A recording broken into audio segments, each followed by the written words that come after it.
Hello guys, कैसे हैं आप सब लोग। आई थिंक आप सब लोग बहुत अच्छे होंगे, बहुत अच्छे से अपनी लाइफ को एंजॉय कर रहे होंगे। तो चलिए आज हम फिर से एक नए टॉपिक पे बात करते हैं। आई थिंक आज की मैं जो वीडियो है वो मुझे शायद कल बना लेनी चाहिए थी, लेकिन कोई बात नहीं। आप जब भी इस वीडियो को देखें तब से आप इस को फॉलो कर सकते हैं। आज हम बात करेंगे मकर संक्रांति पे। मकर संक्रांति क्यों मनाई जाती है और इसका क्या महत्व है, और इस दिन हम ऐसे क्या कौन कौन से काम हैं जो कि इस दिन से स्टार्ट करके हम अपने आने वाले कुछ टाइम तक कर सकते हैं, हमेशा भी कर सकते हैं। तो इसमें ये मकर संक्रांति जो है, क्योंकि ये मकर राशि इस दिन की जो संक्रांति है वो मकर राशि से पड़ती है, इसीलिए इसको मकर संक्रांति कहा जाता है। मतलब जो सूर्य है हमारे, वो धनु राशि से निकलकर मकर राशि में प्रवेश करते हैं। हमारी जो राशियाँ होती हैं वो 12 होती हैं, और जो हमारे मंथ होते हैं वो भी 12 ही होते हैं। इसलिए हर मंथ जो है जब भी संक्रांति आती है तो सूर्य देव जो है वो एक राशि से दूसरी राशि पे मतलब जाते हैं, और फिर उस टाइम जब वो दूसरी राशि में जाते हैं तो जब जिस राशि में वो जाते हैं तो उसी राशि की वो संक्रांति मानी जाती है। तो इस बारी क्योंकि ये जो माघ मास होता है बहुत ज़्यादा पवित्र महीना होता है, इसको धर्मात्मी महीना भी कहा जाता है, क्योंकि इस महीने जो बहुत सारे धार्मिक कार्य होते हैं। और तो इसीलिए इस संक्रांति को बहुत ज़्यादा मनाया जाता है। इसी संक्रांति के दिन जो है पितामह भीष्म ने भी अपने प्राण त्यागे थे। और इस जो ये वाला जो माह होता है ये बहुत ज़्यादा अच्छा होता है। सब लोग इसी महीने ही मतलब मकर संक्रांति से ही महाकुंभ का मेला भी स्टार्ट होता है, जिसमें मतलब कितने सारे नागा साधु आते हैं। आपको पता है नागा साधु बनना कितना ज़्यादा टफ काम होता है। वो सिर्फ नंगे रहते हैं और वो खाते भी बहुत कम है, मतलब एक एक टाइम का खाना खाते हैं वो। मतलब आप खुद सोचो कितना ज़्यादा उनके लिए कोई सुख मायने नहीं रखता है। वो किस लिए करते हैं ये सब, वो भी तो इंसान है, वो भी हमारी तरह इंसान है। हम लोगों को अगर थोड़ा सा भी कष्ट होता है हम लोग कितने ज़्यादा परेशान हो जाते हैं, लेकिन वो उनको देखो वो किस तरह की तपस्या कर रहे हैं सिर्फ इस धरती को बचाने के लिए, हम लोगों की सुरक्षा के लिए। अगर वो लोग तपस्या करना छोड़ देते हैं तो फिर हमारा जीना मुश्किल हो जाता है इस दुनिया में, क्योंकि कलयुग है। तो कलयुग सबके सिर पे मतलब नाच के बोलता है। फिर कलयुग क्या है, राक्षस है, काल है, मतलब जो कि इंसानों की बुद्धि भ्रष्ट कर देता है। तो हम लोग किस वजह से बचे हुए, उन साधुओं की वजह से, जो लोग तपस्या करते हैं, जो लोग मतलब पहाड़ों में जाकर बर्फ में इतने सालों तक तपस्या करते हैं, जो लोग खाना पानी सब छोड़ देते हैं और सिर्फ भगवान की भक्ति में रहते हैं, ताकि इस धरती को, पूरी धरती को जो है, पूरे ब्रह्मांड को शक्ति मिले। और जो लोग हम पूजा पाठ करते हैं ना, हमें भी अपने पूजा पाठ को अच्छे से करना चाहिए, ताकि हमारे पूजा पाठ करने से जो देवीय शक्तियाँ होती है, जो भी एंजेलिक शक्तियाँ होती है, जो यूनिवर्स की जो शक्तियाँ होती है, और जो इस तरह के जो साधु लोग होते हैं, इन लोगों को थोड़ी सी पावर मिले। हमारे जो ग्रह होते हैं उनको भी पावर मिलती है। अगर हम लोग सही से काम करते हैं ना तो उनको पावर मिलती है। जब मतलब पहले की बात होती है, जब ग्रहण लगता था तब क्या बोलते थे उस टाइम, ग्रहण के टाइम क्यों इतनी सारी पूजा पाठ करने के लिए बोलते, मतलब चैंटिंग करने के लिए बोलते, सब लोग बोलते, क्योंकि उस टाइम जो है किसी ग्रह पे के ऊपर जो मुसीबत आई होती है, अगर हम उनके मंत्र जाप करना स्टार्ट करते हैं तो उनको एक पावर मिलती है। तो यही बात होती है, हमारे जो भक्ति करते हैं ना हम लोग, उससे भी देवी शक्तियों को पावर मिलती है। और जब हम भक्ति कर रहे हैं मतलब, और उनको जब पावर मिल रही है तो फिर कहीं ना कहीं वो हमारी ही सुरक्षा का कारण बनती है।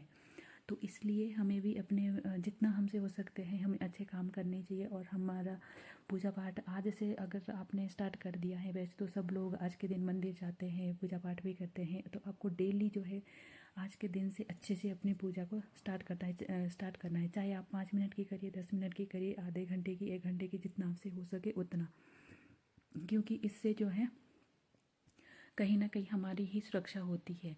अगर पूरी धरती को सुरक्षित करने में अगर हमारा थोड़ा सा भी कहीं पे रोल होता है तो फिर ये हमारे लिए एक खुशनसीबी की बात होती है, क्योंकि ये सब कर पाना इतना ज़्यादा इजी नहीं है, और ये सबके लिए भी नहीं हो पाता है। इसके लिए कुछ गिने चुने लोग ही होते हैं जो चुने जाते हैं और वो लोग इस काम को करते हैं। तो फिर अगर आपको इस तरह का कोई भी काम करने को मिले सौभाग्य से, कहते हैं ना कि भक्ति हर किसी को नहीं मिलती है, भगवान जिसको चुनते हैं ना उसी को मिलती है, लेकिन हमें उस भक्ति का सही से यूज करना है, और हमें उसको सही से आगे लेके जाना है। और हमें जब भी आप भक्ति कर रहे हो, आप खुद कर रहे हो, आप किसी और को भी बता रहे हो, तो आपको उनको ये बताइए कि जो आप भक्ति करोगे उससे आपके जो कुल देवता हैं, आपकी जो देवी शक्ति है, जिनको आप मानते हैं, उनको पावर मिलती है और उनकी पावर आपके पास आती है वापस। आपको बहुत सारा आशीर्वाद मिलता है उनकी तरफ से और फिर आपके सारे काम बनते चले जाते हैं। जो हम भक्ति करते हैं उससे हमें खुद के लिए इतना कुछ नहीं है, मतलब ऐसा नहीं है कि हमें उससे खुद के लिए ही कुछ करना है। उससे हमारे देवता जो होते हैं ना, देवी देवता जो होते हैं, उनको पावर मिलती है और फिर जब उनको पावर मिलती है तो वो हमें आशीर्वाद देते हैं और हमारे सारे काम बनते चले जाते हैं। तो इसलिए होता है जब भी कोई धार्मिक अनुष्ठान किए जाते हैं, धार्मिक कोई कार्य होता है, उसका कोई ना कोई मतलब होता है।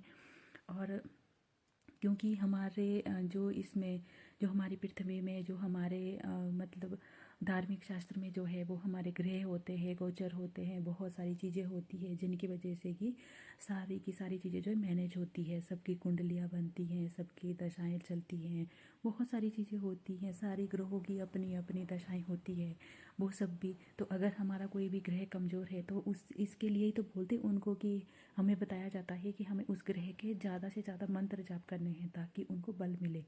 इसीलिए ये सारी चीज़ें होती है ताकि हमें ही अच्छा फल मिले, उसकी वजह से हमारे ऊपर कोई भी नेगेटिव इफ़ेक्ट ना आए। तो इसीलिए ये सारी चीज़ें होती है। और जब सूर्य भगवान उत्तरायण में जाते हैं, अभी वो जो आते हैं इस टाइम पे वो उत्तरायण में जाते हैं, तब सब अच्छा होता है, पॉजिटिव होता है सब कुछ। मतलब आप खुद ही देखिए ना, जब मकर संक्रांति का दिन आता है उस दिन थोड़ा सा गरम गरम फील होता है, अच्छा फील होता है, थोड़ा हैप्पी लगता है, क्योंकि उस दिन से पॉजिटिविटी आती है। जब सूर्य भगवान जब उदित होते हैं तब बहुत ज़्यादा पॉजिटिविटी आती है, लेकिन जब वो कुछ टाइम के लिए जब वो शयन करते हैं तब फिर थोड़ा सा मतलब मायूसी वाला माहौल हो जाता है, क्योंकि बरसात आती है। आपने देखा ही होगा जब बरसात आती है तो कितना ज़्यादा मतलब सब जगह बारिश बारिश हो रही है और धुंध आ रही है, मतलब थोड़ा अजीब सा माहौल होता है। और जब सूर्य भगवान होते हैं तब अच्छा लगता है, थोड़ी सी ठंड भी होती है, थोड़ी सी मतलब सूरज की रोशनी होती है, उसकी वजह से हमें थोड़ा गर्म भी फील होता है, मतलब अच्छा लगता है सब कुछ, चारों तरफ खुशियाँ होती है और बहुत ज़्यादा अच्छा लगता है। और सबसे ज़्यादा जो सब लोग जो मंदिर जाते हैं वहाँ पे पूजा पाठ करते हैं, बहुत अच्छे से शुद्ध होके सब लोग खुश होके जाते हैं। तो फिर पूरे इसमें पूरे जो हमारे जो भी आसपास का एरिया होता है, जो भी जितना भी होता है, जहाँ भी लोग बहुत ज़्यादा इकट्ठे होते हैं, जहाँ मंदिरों के आसपास का एरिया होता है, वहाँ पे सब बहुत ज़्यादा पॉजिटिव लगता है।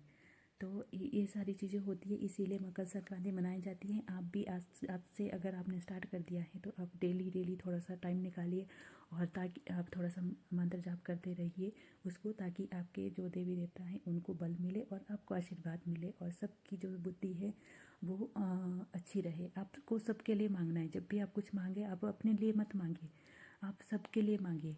तो उससे क्या होगा कि आप जितना दूसरों के लिए उससे मांग रहे हैं ना, उससे डबल आपको मिलेगा।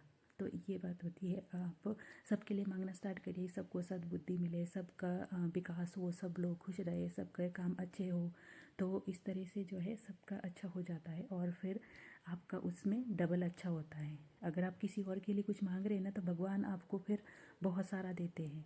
फिर आपने वो स्टोरी तो सुनी होगी ना जिसमें ये था कि मतलब उनके पास उनका खजाना ख़त्म होने वाला था, लेकिन उनको बताया गया था कि अब आपका ख़त्म होने वाला है। वो पहले सबको देते थे, वो कोई सेठ थे, वो सबको देते थे। मतलब मुझे अभी अच्छे से याद नहीं आ रही है स्टोरी, पर मुझे याद है, फिर भी मैं आपको बताना चाहती हूँ। तो उसमें क्या हुआ कि उनके पास अनाज था, वो पहले सबको देते थे बहुत ज़्यादा, और उनके पास तो मतलब कम ही बचा हुआ था, एक ही बोरी अनाज की बची हुई थी। तो फिर उन्होंने कहा था कि आपका जो है मतलब पता नहीं कुछ ऐसा था कि उनका अंत होने वाला था।